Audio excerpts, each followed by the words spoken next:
Here's an AMI This Week shortcut with Laura Bain. And I never thought I'd feel this way. And as far as I'm concerned, I'm glad I got the chance to say that I do believe I love you. And if I should ever go away, well then close your eyes and try to feel the way we do today. And then if you can remember.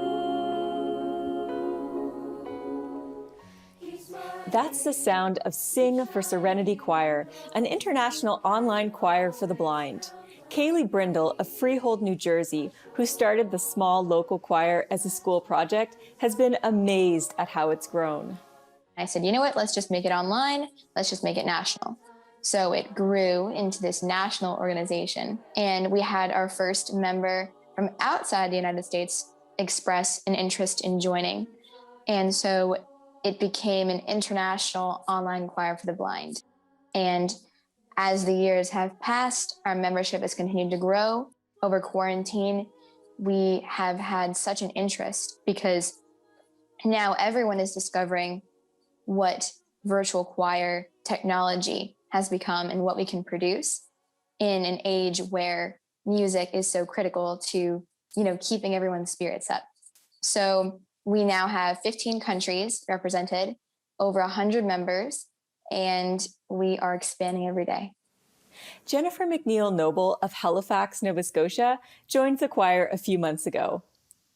I had previously been a part of the Halifax Music Co-op here in Nova Scotia, and due to COVID, we were no longer allowed to sing. I was really, really missing the outlet of singing, and I had seen a Facebook post from one of the other individuals in the choir who was talking about it, and I got very excited. And I remember writing, "Hey, can Canadians join?" And they said yes, and have been singing with them since.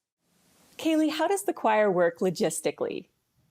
Right. So we rehearse using a free voiceover accessible app called Team Talk. So we just did a piece called That's What Friends Are For. It's on YouTube right now. We did it for a group of blind senior citizens. And so in that case, I sang the soprano, mezzo, alto, tenor, and bass parts. I arranged it.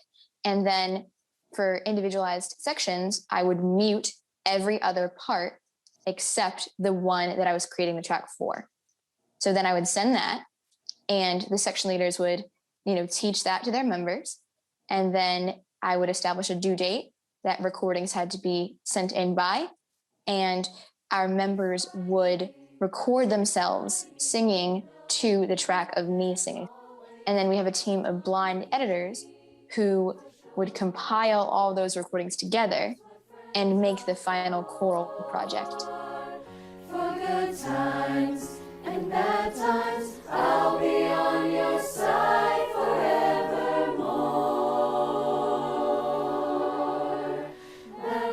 Jen, that was your first piece with the choir. What was that experience like? My experience has been really positive. At first, I was like singing this part by myself, and I was like, I don't know how this is going to sound. And when That's What Friends Are For came out, and I heard everybody, I was like, this is unbelievable. And I felt all the feels, and I was like, this is what I'm doing this for. It's really, really beautiful. So the experience has been super beautiful, super positive. If there's one thing I can add real quick, is that when each piece comes out, I always love looking at the comment section, because all of the members from all the different sections interact and they express just how proud they are of themselves. And that's something that a lot of them don't get to do outside of this. And, they'll be like, I can't stop crying. I can't stop listening to this. I'm so proud of all of us. And they all interact and they all heart each other's comments and they all reply to each other in the comments. And it's just this gigantic celebration. The feeling that I experience personally when every piece comes out is unlike anything I can ever describe. It must be really rewarding. Absolutely. Jen, what has being a part of the choir brought to your life so far? Something to look forward to. having this new opportunity to still be able to sing and use my voice and have that outlet has been incredibly powerful. And I'm so grateful. Kaylee, can anyone who's blind or partially sighted join the choir, or do you have to have a certain level of singing ability? No, anyone can join. I mean, we've had people that have never sang in a choir in their life, but they just love singing in the shower and they wanted to do it, so they would. But then we've had people that, struggled with finding the pitch at first, so they wanted to be on the monologue team first, and then I would do some vocal training with them on the side, and then they would come to the choir aspect when they felt they were ready. To learn more, search Sing for Serenity Choir on Facebook, Instagram, and YouTube.